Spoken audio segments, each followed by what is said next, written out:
नमस्कार बंधुरा सुंदर सकाले शुभेच्छा सकल बंधुके जानाচ্ছি।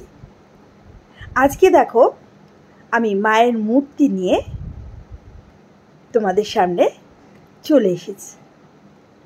এই মাকে আমরা যখন পুজো করি তখন কত সুন্দরভাবে সাজানো গোছানো থাকে।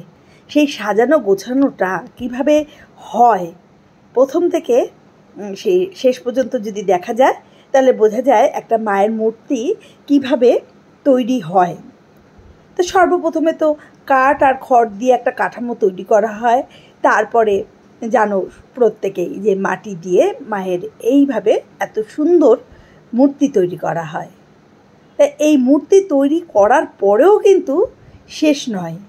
তারপরে সেই মূর্তিটাকে মানে একটু রোদে শুকানো বলো বা মেশিন দিয়ে যে কোনো ড্রাই করতে হয়। করার পরে রং করতে হয়, নানা রকম যেখানে যেই রং যাবে রং করতে হয়। তারপরে চলে আসে মায়ের একদম লাস্ট সাজানো গোছানো, মাথার চুল থেকে একদম পায়ের তোড়া পর্যন্ত। তাই প্রত্যেকটা বসন প্রত্যেকটা পরিয়ে দেওয়ার পরে মাকে কতটা সুন্দর লাগে দেখতেই পাচ্ছ।